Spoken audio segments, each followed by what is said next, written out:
오늘 함께 나눌 하나님의 말씀은 하나님 나라 T입니다. 네, 이건 지난주 PPT이네요. 네. 로마서 우리 계속 말씀 묵상하고 있는데 이제 이번 주 아쉽게도 이번 주가 이제 끝납니다. 그리고 그 다음에는 에스라, 느헤미야서 말씀 묵상할 것입니다. 너무 기대되죠? 네.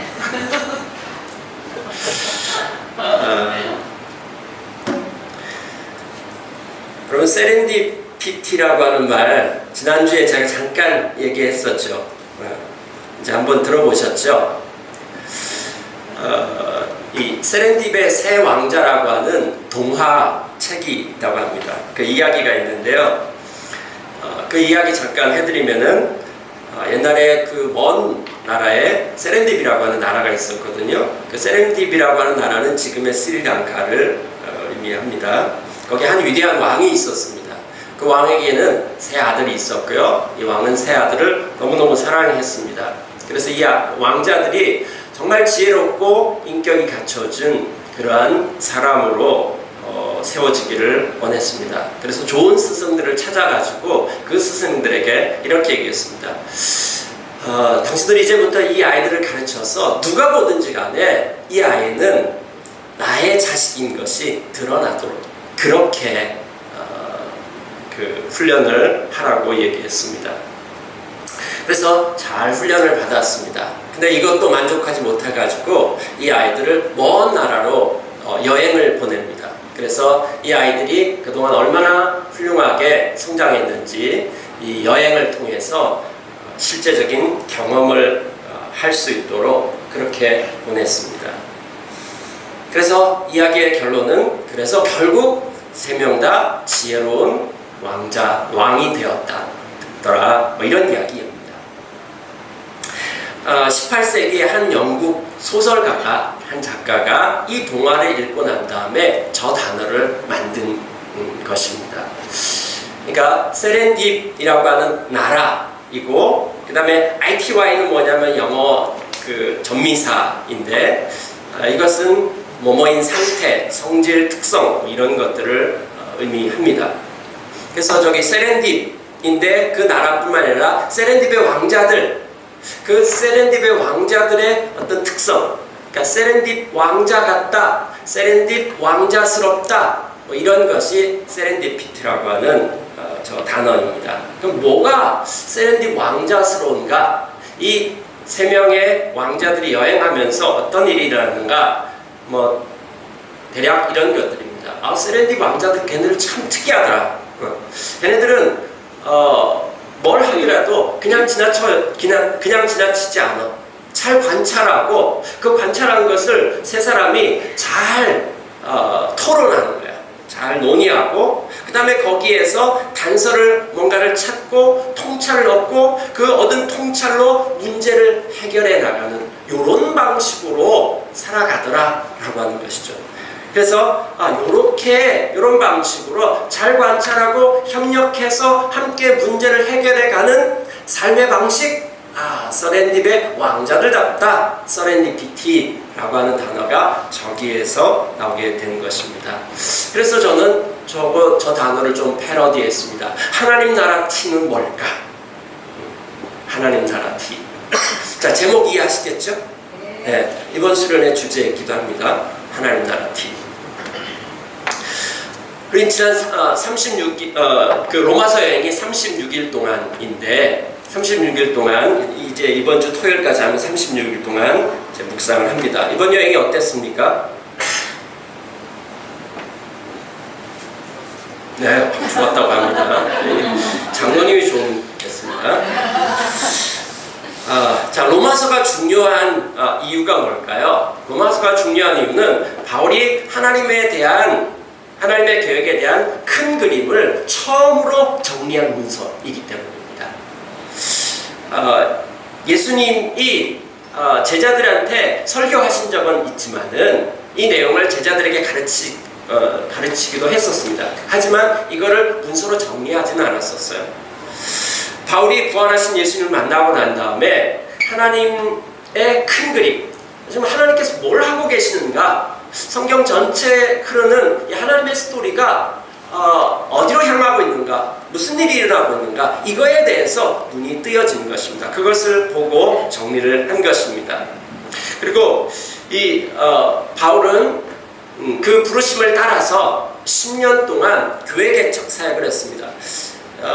교회가 처음 세워진 것은 예루살렘에서 세워졌습니다. 그 뒤로 바울이 사역했던 것은 저 파란색 원으로 된 곳이 바울이 사역했던 것입니다. 바울의 사역 방법은 개척이었고 바울의 사역 대상은 이방인들이었습니다. 그러니까 이방인 지역에 교회를 개척하는 방식으로 사역을 지난 10년 동안 해왔던 것입니다. 하나님의 그 큰 그림을 보고 이제 그것에 순종해서 이렇게 사역을 했던 것입니다. 그리고 난 다음에 이제 마지막 남은 곳은 그 당시 1세기의 로마의 지중해에서 끝은 스페인이었습니다. 저 스페인만 복음을 전한다면 이제 내 평생에 이제 개척 사역은 끝나겠구나. 왜냐하면 중간에 로마가 있었는데 저 로마에는 이미 교회가 세워졌기 때문에 이제 스페인만 하면 된다라고 생각을 했습니다. 그러면서 바울은 이 사역을 로마 교회하고 함께하면 좀 어떨까 이런 생각을 했던 것입니다. 그런데 그 당시 로마 교회는 내부 갈등이 좀 있었습니다. 그래서 이런 상황 가운데서 포기하지 않고 그들에게 편지를 쓴 것이 바로 로마서인 것입니다.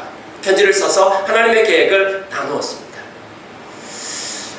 자, 이건 이렇게 얘기하면 좀 옛날 얘기 같잖아요. 그렇죠? 자, 이 로마서에 바울이 로마서를 로마 교회한테 보낸 것처럼 저는 로마서를 설교하고 있잖아요. 그러니까 저는 설교를 하면서 바울이 되는 것입니다. 여러분 설교를 들으면서 로마 교회가 되는 것입니다. 네.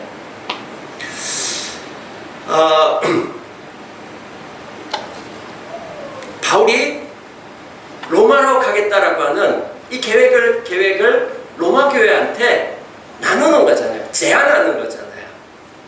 마찬가지로 저는 로마서를 통해서 여러분에게 프로포즈하는 겁니다. 이 로마서의 말씀을 이해하고 나랑 함께 가자. 저의 프로포즈를 받아주시겠습니까? 네, 했습니다. 제가 제 아내한테 프로포즈를 할 때 어떻게 했냐면요. 30일 동안 매일 한 장씩 엽서북에다가 엽서를 썼습니다.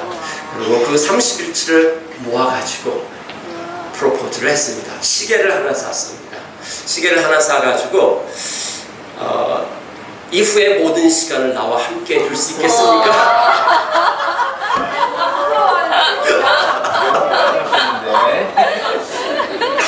그리고 한 달 동안에 저의 이제 일기 쓰듯이 이렇게 앞으로 어떻게 합시다 라고 하면서 프로포즈를 했습니다. 어땠을 것 같아요? 네, 흔쾌히 받아들였습니다. 로마서는 바울이 썼지만은 전 이 로마서를 설교하면서 제가 여러분에게 또다시 프로포즈를 하려고 하고 있습니다. 언제 이 프로포즈를 받아들이는지 모르지만은 할 때까지 하면 됩니다. 그래서 매년 설교를 할 것입니다. 아멘도 없고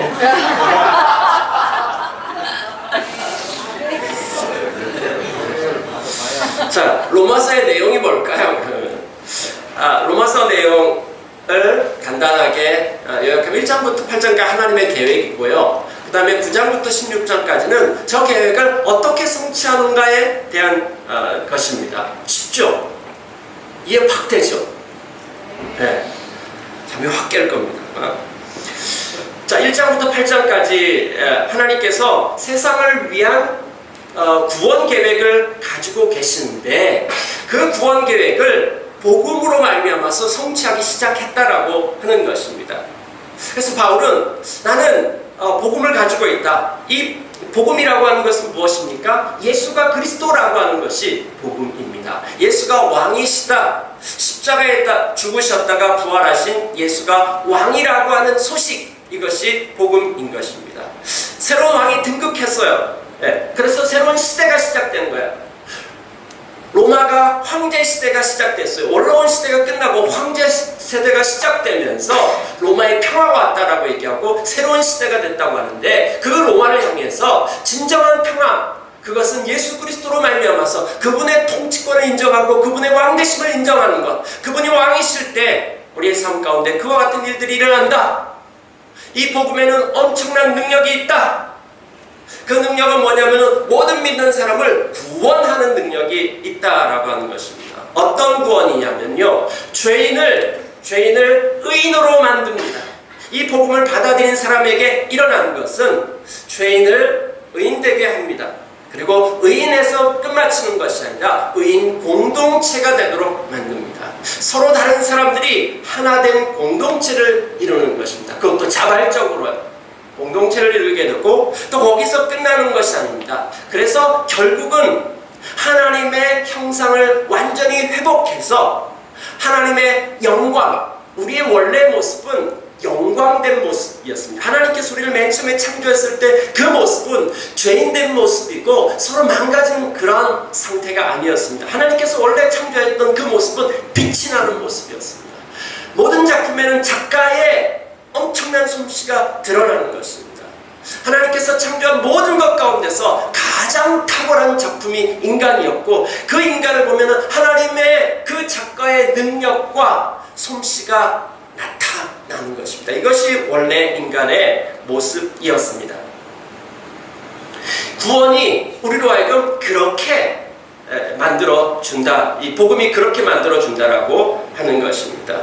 뿐만 아니라 인간만이 아니라 하나님께서 창조한 이 만물도 완전히 회복하게 하는 능력이 이 복음 안에, 예수 그리스도의 통치 안에 있다라고 하는 것입니다. 여러분, 우리가 가지고 있는 이 복음이 얼마나 능력 있는지 아시겠습니까? 지난번에 우리는 복음의 작동에 대해서 이야기했습니다. 이 복음이 현재 로마 책 속에 묻어놓은 장롱복음이 아니라, 장롱면허증처럼 장롱복음이 아니라 이 복음이 실제 우리 가운데 이렇게 능력으로 역사하고 있습니까? 그것을 지난 몇 주 동안 여러분 경험하고 있습니까? 복음은 그러한 것입니까? 질문입니다. 9장부터 16장까지는 이 복음을 이 하나님의 구원 계획이 어떻게 완성하는가에 대한 완성되어진가, 복음을 알며 시작된 이 하나님의 구원 계획이 어떻게 완성되는가에 대한 것입니다. 하나님께서는 일하는 방식이 좀 독특하십니다. 하나님께서는 사람들을 선택해서 그들을 통해서 일하십니다. 하나님이 전능하신데 하나님이 혼자 다 하시지 않고 꼭 우리를 통해서 일하시는 거예요. 근데 누구를 통하냐면 하나님께서 어떤 사람을 선택하는 것입니다. 그 사람을 선택하고 그래서 공동체가 되도록 만드는 것입니다. 그 공동체를 선택해서 그 공동체를 통해서 뭔가를 하신다라고 하는 것이죠. 자, 그래서 9장부터 11장까지 그렇게 해서 택한 공동체가 이스라엘이다라고 하는 것입니다. 그런데 안타깝게 이 이스라엘이 이 일에 실패했다라고 하는 것입니다. 이 일 때문에 바울이 굉장히 슬퍼하고 있습니다. 9장 초반부에 보면은 굉장히 슬퍼하고 있습니다. 괴로워하고 있습니다. 그러면서 그는 이제 질문하기 시작합니다. 어떤 문제가 해결되지 않을 때는 질문하기 시작하는 거죠. 역사를 돌아보기 시작하는 것입니다. 현재를 분석하기 시작하고, 그래서 앞으로 어떻게 될 것인지, 이스라엘의 과거와 현재와 미래에 대한 것에 대해서 이 9장부터 11장까지 총 24번의 질문이 나옵니다. 여러분 한번 읽으시면서 보셨어요? 질문이 계속 나오잖아요. 그 질문 다 합치면은 24개의 질문이 나오고 있습니다. 그 중에 또 추리면 12가지의 질문이 됩니다. 계속해서 질문하면서 왜 이렇게 됐는지, 그래서 어떻게 되는지, 문제가 무엇인지 질문하는 것입니다. 자, 하나님께서 이스라엘을 선택했는데 지금 이 이스라엘을 통해서 하나님 나라가 성취되고 있지 않습니다. 그럼 지금 이스라엘에게서 방향이 틀어져서 새롭게 선택받은 사람들이 누구냐면 교회라고 하는 것입니다. 바울 그 당시 현재 지금 하나님께서 이스라엘을 택했는데 이스라엘을 통해서 뭔가 일어나는 것이 아니라 이스라엘 거부해서 다른 곳으로 흘러갔는데 그것이 바로 교회라고 하는 것입니다. 그래서 12장부터 13장까지는 교회인 것입니다. 교회. 교회에게 이스라엘이 왜 실패했는지 역사를 통해서 너희들이 잘 배웠으면 좋겠다. 그리고 너희를 통해서 이 하나님 나라가 완성되려면 너희는 이렇게 해야 된다. 이스라엘의 실패한 그 지점으로부터 배워가지고 하나님의 나라를 이렇게 너희를 통해서 완성되도록 해야 된다라고 하는 것을 알려주는 것입니다. 자, 그러면은 하나님 나라 팀은 도대체 무엇일까요? 어떻게 하면은 이 교회를 통해서 하나님 백성다운 것이 되어서 하나님 나라가 완성되어질까요? 자, 하나님 나라의 백성스럽다라고 하는 것의 특성은 뭐냐면 넘쳐 흐른다입니다. 넘쳐 흐른다. 뭐라고요? 넘쳐 흐른다. 네, 넘쳐 흐른답니다. 왜 그럴까요? 이게 왜 하나님 나라의 특성일까요? 자, 이 모든 것의 본질은 하나님에게 있습니다. 하나님에게. 하나님은 어떤 분이십니까? 하나님은 뭔가 부족해가지고 뭔가를 막 뺏어와서 자기를 채워 넣어야 될 분이신가요? 아닙니다. 네. 하나님은 채워 넣어야 될 분이 아니라 하나님은 충만하신 분이십니다. 충만해서 넘쳐 흐르시는 분이십니다. 그러니까 여기에서 모든 것이 출발합니다. 인간의 창조부터 해서 모든 창조와 모든 충만함은 하나님으로부터 흘러나오는 것입니다. 삼위일체의 하나님, 이 세 분의 하나님의 하나됨, 그 충만하심으로부터 뭔가 흘러나오는 것, 이것이 하나님 나라의 출발점인 것입니다. 그래서 성경에는 하나님 나라를 생수의 강이라고 묘사를 합니다. 생수의 강이 흐른다라고 이야기합니다. 자, 성경 봐보면은 에덴 동산, 성경 맨 처음에 에덴 동산이 나옵니다. 에덴 동산에 강이 하나가 흐르고 있다라고 이야기합니다. 그 다음에요, 성경 중간에 보면은 성전이 나오는데 성전에서 강이 흐르고 있다. 성전 강이 흐르고 있다라고 얘기하고 있고요. 그 다음에 성경 맨 마지막 요한계시록 마지막 2장에 보면은 새하늘과 새 땅, 하나님께서 새롭게 창조한 그 하나님 나라가 완성된 그곳에 새 예루살렘에 또 강이 하나가 흐르고 있습니다. 자, 하나님의 나라는 하나님 백성에게는 하나님께로부터 온 그 생명이 가득 차고 흘러내리는 것으로 묘사하고 있습니다. 로마서 12장부터 13장에서 바울은 교회에게 어떻게 하나님 나라의 역사의 강물이 흐르게 되는지에 대해서 알려주고 있습니다. 자, 그러면은 우리 첫 번째는 그 강의 발원지, 그 발원이 무엇인가를 아는 것이 중요합니다.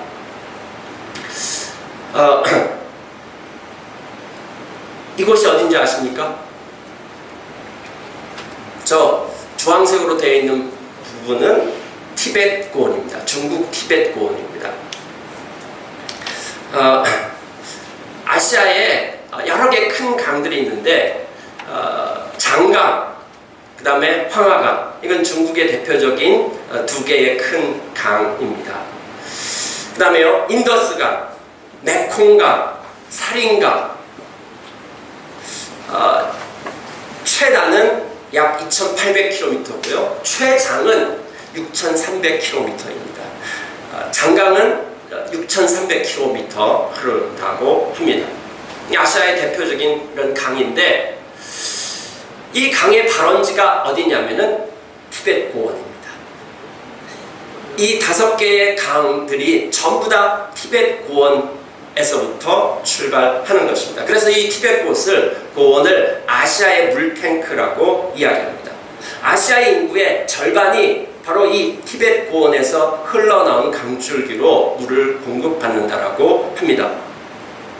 자, 한국의 대표적인 2개의 강을 꽂으라면 어떤 강을 꽂겠습니까? 한강하고 낙동강이죠. 네. 한강하고 낙동강입니다. 2개의 강 다 전부 다 약 500km. 한강은 500km 좀 못 되는 것 같고, 그 다음에 낙동강은 500km 조금 넘는 것 같고, 예. 그래서 한국에서는 제일 긴 강에 속합니다. 한국 인구의 80%가 이 두 강에서 물을 공급받는다고 합니다. 자, 이 두 강의 발원지가 어딜까요? 어딜까요? 예, 두 강의 발원지가 굉장히 가까운 곳에 있습니다. 두 강 다 전부 다 태백시에 있습니다. 강원도 태백. 한 강의 발원지는 검룡소라고 하는 곳입니다. 소박하죠? 예, 저기에서부터 한강 저곳이 지금 현재 지정되어져 있는 한강의 발원지입니다. 하루 2,000톤의 물이 저기에서 솟아나가지고 흐르고 있다고 합니다. 낙동강의 발원지는 저기는 조금 시내 한복판에 있습니다. 황지연못인데요. 저기에서는 하루에 5,000톤의 물이 솟아나가지고 흘러가고 있다고 합니다. 자, 강의 발원지는 보통 높은 곳입니다. 태백시도 그렇고요. 그 다음에 중국 티벳 고원도 그렇고 높은 곳에서 물이 발원합니다. 그럼 하나님 나라의 강은 어떨까요? 하나님 나라의 강은 어떤 발원지일까요? 아까 얘기했던 것처럼 성경에 여러 강이 있다라고 이야기했습니다. 에덴 창세기 2장에 나오는 에덴 동산에 강이 하나가 흐르고 있다고 하는데 그 강의 발원지는 어디일까요? 그 강의 발원지는 강의 가장 중앙이라고 하는데 에덴 동산의 가장 중앙에는 뭐가 있냐면요, 생명나무와 선악과가 있다라고 이야기합니다. 그러니까 생명나무와 선악과가 강의 발원지입니다. 그 다음에요, 에스겔서 47장에 보면은 성전에서 물이 흘러나와가지고 동쪽으로 흘러가면서 점점 깊어지고 강을 이루고 그리고 사해 바다까지 이른다라고 하는 내용이 나옵니다. 물론 환상이지만은 상징적으로 보여주는 것입니다. 성전에서 강이 흘러나오는데 이 성전에서 흘러나오는 이 강의 발원지는 어디일까요? 성전이죠? 성전 정확하게 어디일까요? 어디냐면요, 성전 가장 깊은 곳 지성소, 거기에 보면 거기에는 법궤가 있고요. 그 법궤 위에 보면은 두 그룹 사이에 하나님의 보좌가 있는데 거기가 바로 하나님의 강의 이 성전 강의 발원지라고 할 수 있습니다. 그 다음에 요한계시록 22장 1절에 보면은 새 예루살렘에도 이 강이 흐르고 있는데 강의 발원지가 정확하고 명확하게 딱 나오고 있습니다. 하나님과 어린 양의 보좌로부터 물이 흘러나와서 라고 이야기하고 있습니다.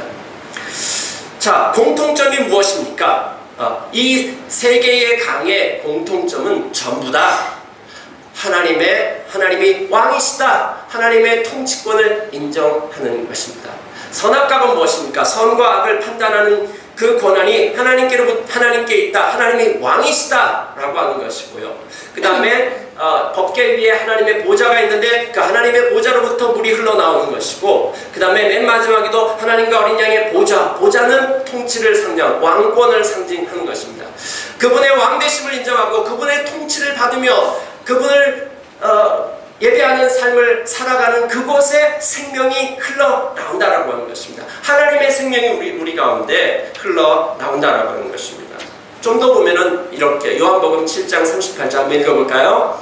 나를 믿는 자는 성경에 말한 바와 같이 그에 대해서 생수가 강물처럼 흘러나올 것이다. 네, 예수님께서 이렇게 요약하고 있습니다. 나를 믿는 사람, 예수가 그리스도인 것을 믿고 그분의 통치권을 인정하는 그 사람에게 어떤 일이 일어나는가? 그의 배에서, 여기서 말하는 배는 그 사람의 삶의 중심을 의미하는 것입니다.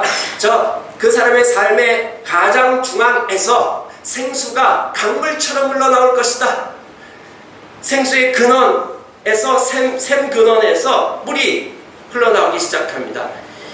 우리는 발원지가 아닙니다. 이 발원지가 하나님이라고 또 콕 집어서 예레미야서 2장 13절은 이렇게 얘기하고 있습니다. 다시 한번 읽어볼까요? 참으로 나의 백성이 두 가지 악을 저질렀다. 하나는 생수의 근원인 나를 버린 것이고 또 하나는 전혀 물이 고이지 않는 물이 새는 웅덩이를 파서 그것을 샘으로 삼은 것이다. 예, 하나님이 생수의 근원이라고 이야기하고 있습니다. 요약하자면 하나님의 주인 되심, 왕 되심을 인정하는 것, 그 예배죠. 그 예배하는 그곳에 샘물이 솟아나고 있습니다. 하나님 나라 경의 발원지는 삼위일체 하나님이십니다. 그분의 충만함으로부터 우리는 우리 안에 샘이 솟아나기 시작합니다. 그분의 통치권을 인정하고 그분과 함께 교제하는 그곳에 샘이 솟아납니다. 요한복음 12장 1절에 보면은 바울은 이렇게 권면합니다. 그러므로 하나님의 모든 자비하심을 가지고 여러분에게 권면합니다. 여기 원어 성경을 보면 제발 너희들에게 부탁한다. 이스라엘 이러다 실패했는데 너희들은 제발 이렇게 했으면 좋겠다 라고 하는 것입니다. 여러분의 몸을 하나님이 기뻐하시는 거룩한 산 제물로 드십시오. 원래 제물은 죽어야 되는데 살아있는 제물, 그건 우리를 얘기하는 것입니다. 우리의 삶 자체가 하나님 앞에 드려진 삶을 사는 것, 하나님과 분리된 삶을 살아가는 것이 아니라 여기 주일날 예배 드릴 때만이 아니라 매일매일의 삶 가운데서 그분과 함께 살아가는 것을 의미하는 것입니다. 내 삶이 드려진 것, 하나님 앞에 드려진, 하나님을 왕으로 고백한 그 순간 나와 하나님은 뗄 수 없는 관계인 것이죠. 그래서 내 삶을 드리는 것입니다. 이것이 여러분이 마땅히 드려야 될 합당한 예배입니다. 좀 더 다르게 표현하면 이게 진짜 예배입니다 라고 하는 것입니다. 반면에 이스라엘 백성들은 어땠을까요? 이스라엘 백성들은 그들은 예루살렘 성전에서 동물을 제물로 드리는 예배를 드렸습니다. 하지만 자기 자신들은 드리지 않았습니다. 로마서 10장 2절부터 3절까지 보면 이렇게 얘기합니다. 바울이 나는 증언합니다. 그들은 하나님을 섬기는데 열성이 있었습니다. 굉장한 열심을 가지고 있었습니다. 이스라엘 백성들만큼 열성 있는 민족이 없었을 것입니다. 그들은 그 일에 굉장한 열성을 가지고 있었습니다. 그러나 그들의 열성은 올바른 지식에서 생긴 것이 아닙니다. 그들은 하나님의 의를 알지 못하고 자기들의 의를 세우려고 힘을 썼습니다. 어떤 것에 열정적이었냐 하면은 자신들의 의를 세우는 일에 열정적이었다라고 이야기합니다. 여기 자신들의 의라고 하는 말, 여기 안에서, 이 문맥 안에서의 의미를 얘기한다면은 하나님을 예배하는데 아주 열심히였지만은 자기들의 방식대로 했다라고 하는 것입니다. 그러다가 하나님하고 자기들의 생각하고 뭔가 달라요. 내가 가지고 있는 수하고 하나님이 가지고 있는 계획하고 뭔가 달라요. 수가 틀리면은 그리스도고 뭐고 다 못 박아 버리는 것입니다. 이게 이스라엘이 저지른 일입니다. 자기들의 틀, 자기들의 생각, 자기들의 계획, 자기들의 방법, 이것하고 맞지 않으면은 하나님 오신 메시아도 거절했던 것입니다. 여러분, 예배는 우리의 삶을 지배하는 것입니다. 예배가 삶을 지배합니다. 모든 사람들은, 인간은 원래 예배하는 존재로 창조되었습니다. 뭔가를 예배하고 있습니다. 근데 우리가 예배하는 대상을 닮아갑니다. 이스라엘은 열심히 성전에서 제물 드리고 예배했지만은 그들의 삶은 누구를 닮아가고 있습니까? 그들은 자기들의 만족, 자기들의 방식을 예배한 것입니다. 근데요, 그 예배에는 생명이 흘러나오지가 않습니다. 흐르지가 않습니다. 여러분의 삶은 어떻습니까? 여러분의 삶은 활천입니까? 활천이라고 하는 건 뭡니까? 계속해서 리빙 워터죠. 뭔가 거기서 이 한강의 검용서처럼 또 황지연못처럼 매일 막 한 몇천 톤씩의 물이 계속해서 끊임없이 어떤 상황, 감을 때도 어떤 거 상관없이 계속해서 그 안에서 흘러나오는 것입니다. 이게 활천입니다. 살아있는 샘인 것이죠. 이 살아있는 샘은 하나님을 예배하는 그곳에서 그 샘이 터져 나오는 것입니다. 여러분, 매일매일 하나님하고 교제하고 동행하는데 여러분의 내부 안에 엄청난 생명이 막 솟구쳐서 나오고 있습니까? 아니면 가끔 솟는 가늘천입니까? 아니면은 비가 오면은 드디어 흐르기 시작하는 천을 와디라고 얘기합니다. 네. 와디입니까? 아니면은 물을 갖다가 모아놓은 웅덩이나 저수지 정도입니까? 아니면은 그냥 사막, 메마른 땅입니까? 여러분 어떻습니까? 여러분 하나님을 예배하는 그곳에 샘이 터져 나옵니다. 그 샘은 우리를 적시기 시작하고 드디어 흐르기 시작하는 것입니다. 자, 두 번째는요, 그렇게 하나님을 예배할 때에 우리 가운데 이 샘이 우리를 적시기 시작하고요. 근데 우리만 적시는 것이 아니라 그것은 반드시 흘러가게 되어져 있습니다. 하나님을 예배하는 자들, 예수를 왕으로 고백하는 자들은 반드시 일어나는 것이 뭐냐면 예수 그리스도를 닮아갑니다. 예배하는 대상을 닮아갑니다. 우리의 삶이 누구를 닮아가느냐, 이것을 통해 가지고 우리는 누구를 예배하고 있는지를 판단할 수 있습니다. 자, 그러면 예수를 닮아가고 있는지 아니면 뭘 닮아가고 있는지 어떻게 알아요? 예, 그것을 판단하는 아주 중요한 것이 뭐냐면요, 예수를 닮아가고 삼위일체 하나님을 닮아가는 그 삶은 뭐냐면은 공동체를 이룹니다. 공동체를 이룹니다. 왜요? 하나님이 삼위일체 공동체이셔요. 이건 부정할 수 없는 하나님 나라의 DNA입니다. 우리 교회 유일한 가정이 있죠. 그 가정의 DNA를 봐보세요. 판박이지 않습니까? 난 뭔 소리인가요? 부정할 수 없는 DNA. 하나님을 예배한다고요? 부정할 수 없는 DNA가 우리 가운데 작동하기 시작합니다. 그게 뭐예요? 공동체를 이루고. 로마서 12장 2절에 보니까 여러분은 이 시대의 풍조를 본받지 말고 이 세상, 성경에는 이 시대, 이 세상과 오는 세상 두 가지로 나누어 있습니다. 오는 세상은 메시아가 오셔서 통치하는 세상을 의미하는 것입니다. 이 시대의 생활 방식이 아니라 메시아가 오셔서 통치하는 그 생활 방식대로 살아라.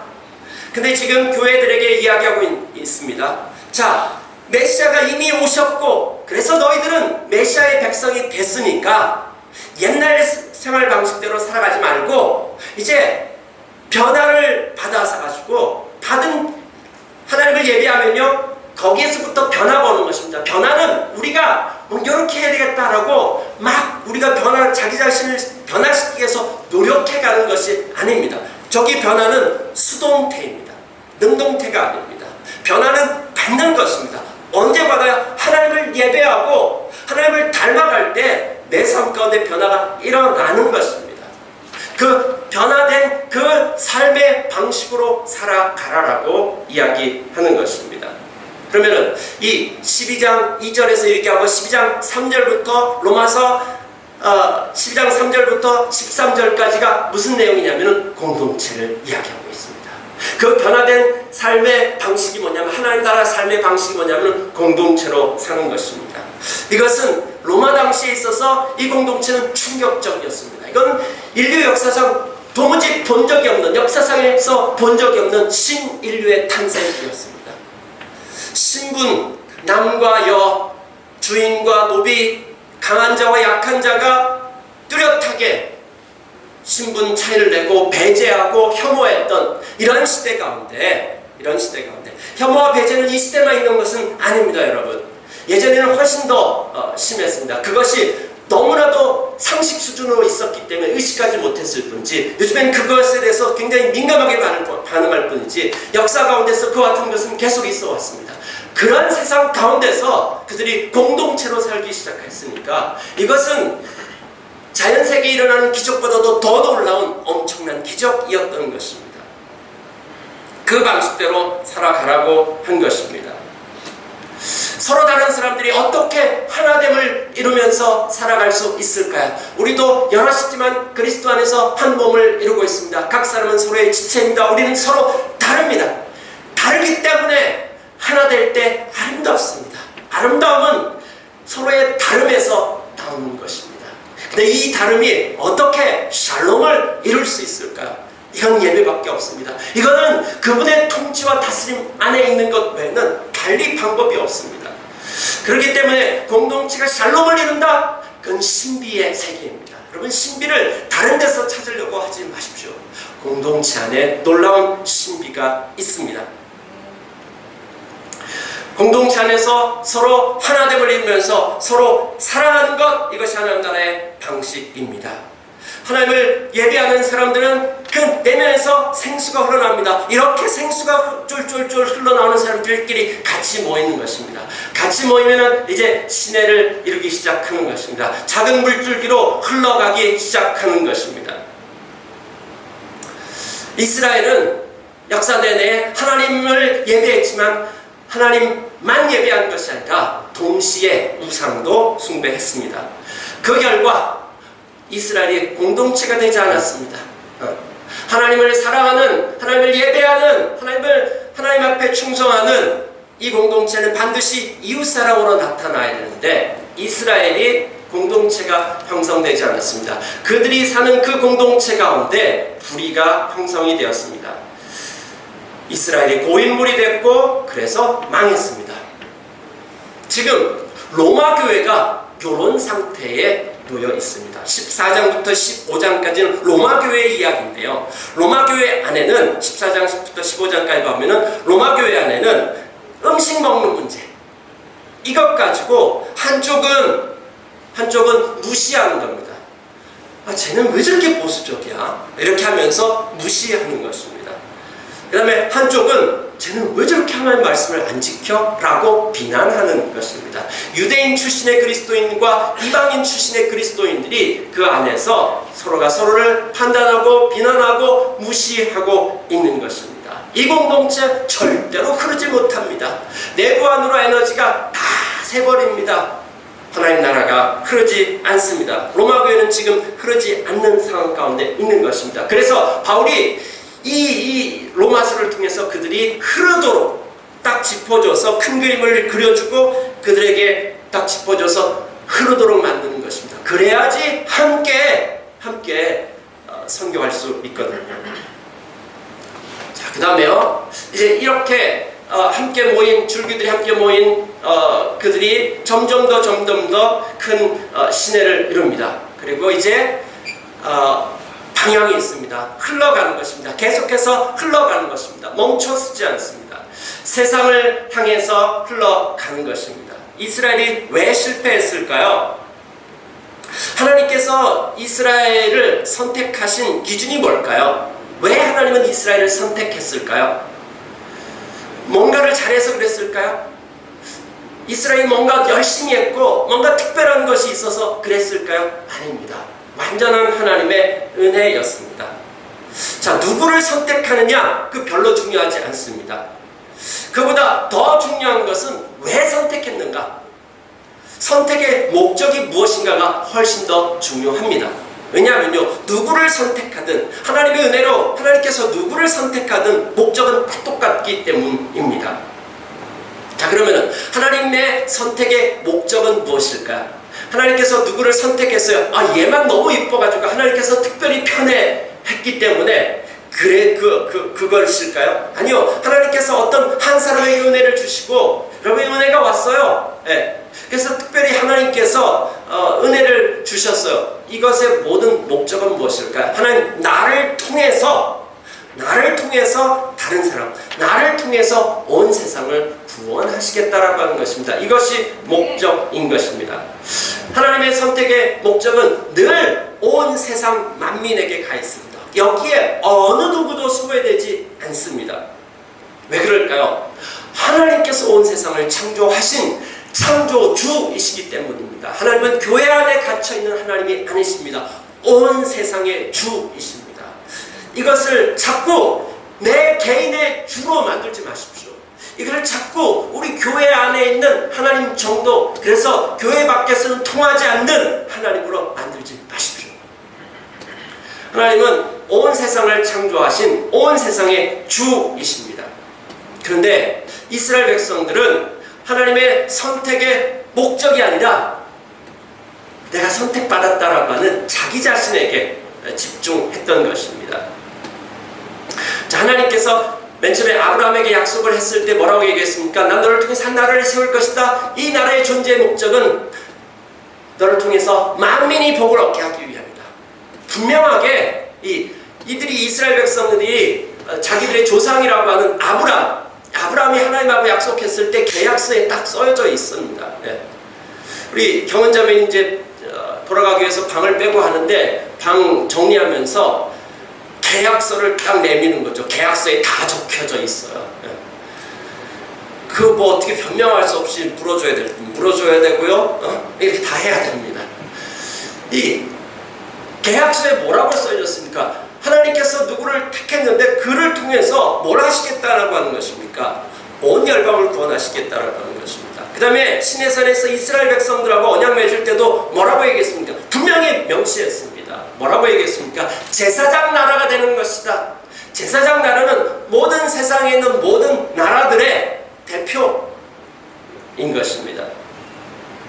제사장 나라는 자기 자신을 위해서 존재하는 나라가 아니라 온 열방을 구원하기 위해서 존재하는 나라가 라고 하는 것입니다. 그런데 이스라엘 백성들이 우쭐대고 교만했습니다.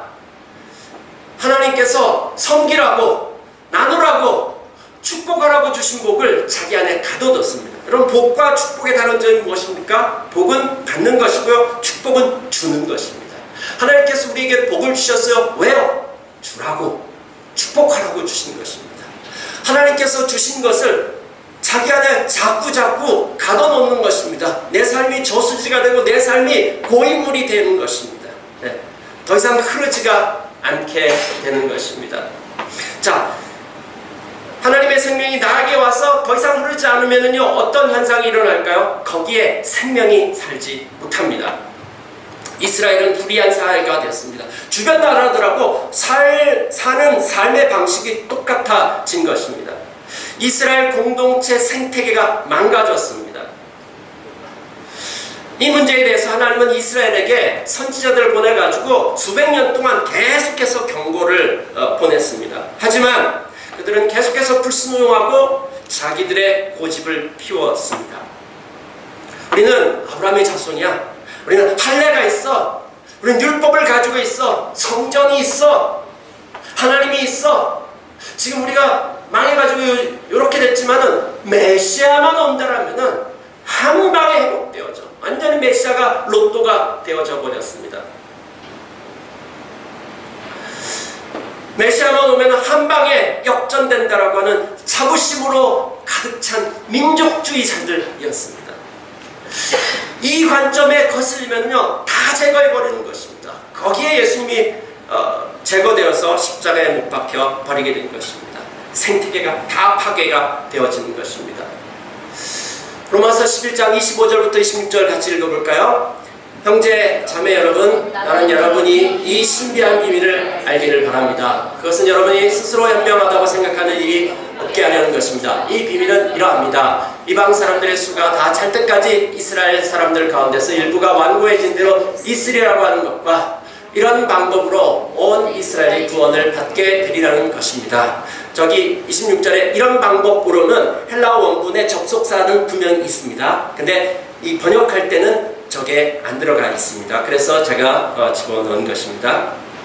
여기서 바울이 지금 계속해서 괴로워하면서 기도하면서 질문을 하고 막 씨름하다가 25절에 드디어 마지막 부분에 드디어 답을 찾았다 라고 얘기하는 것입니다. 형제자매 여러분, 나는 여러분이 이 신비한 비밀을 알기를 바랍니다.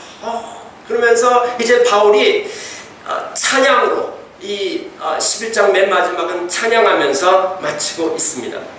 자, 그 비밀이 뭐냐? 하나님께서 이스라엘을 택한 이유가 무엇입니까? 이스라엘을 통해 가지고 이방인들에게 복을 흘려보내기 위한 것입니다.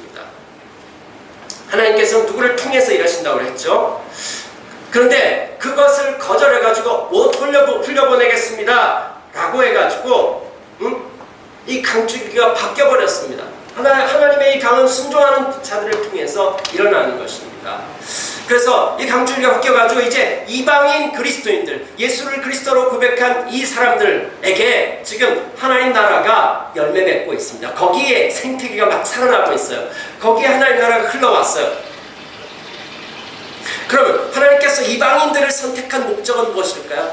역시 똑같습니다. 이방인을 통해 가지고 유대인들을 구원하기 위한 것입니다. 이게 신비한 비밀이라고 하는 것입니다. 여러분, 이 신비가 여러분 가운데 있습니까? 성경에 나오는 이 신비에 대한 몇 번의 몇 번 반복해서 나오고 있는데요. 그게 뭐냐면 하나님을 예배할 때 경건의 비밀, 거기 안에 신비가 있고요. 둘이 하나 되는 것 안에 신비가 있다라고 이야기하고 있습니다.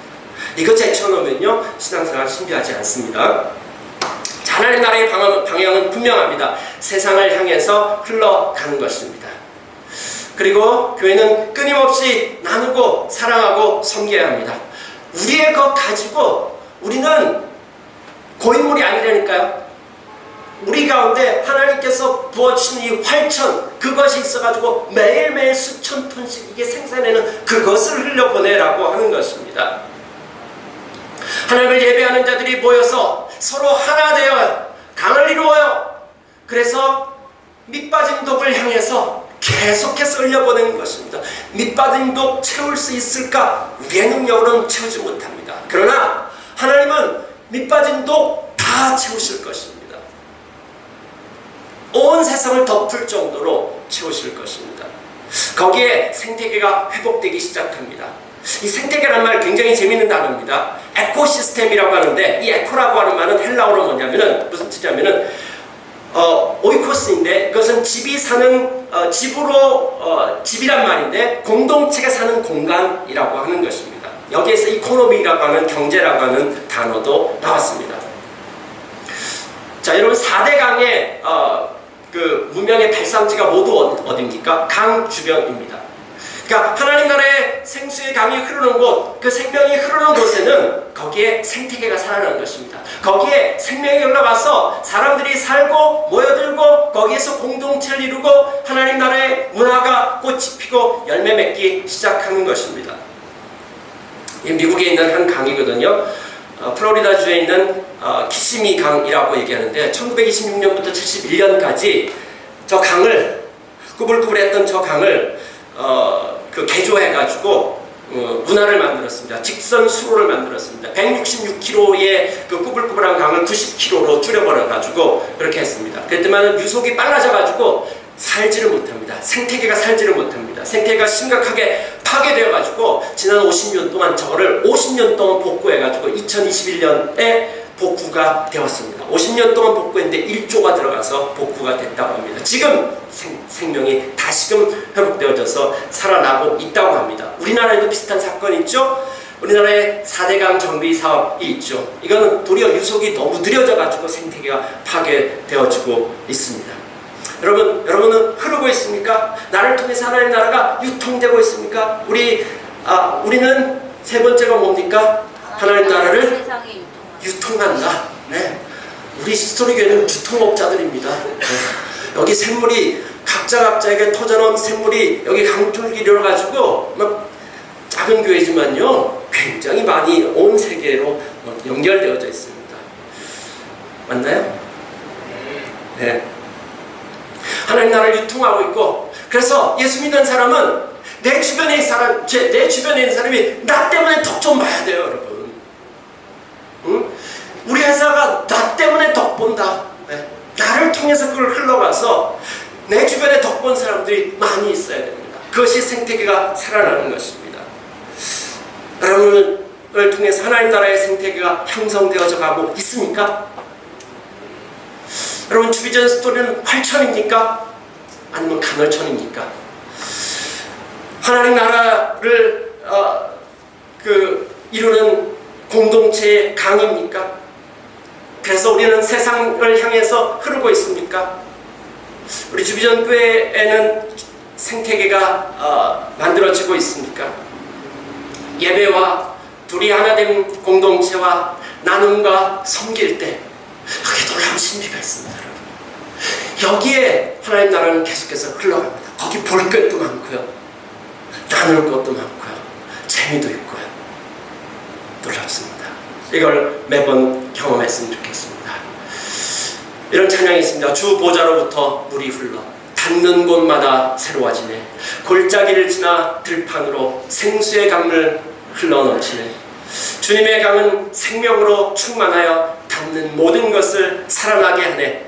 그 강가에 있는 사람들은 더 깊이 주님을 갈망하게 되네. 주님의 강이 우리를 즐겁게 해.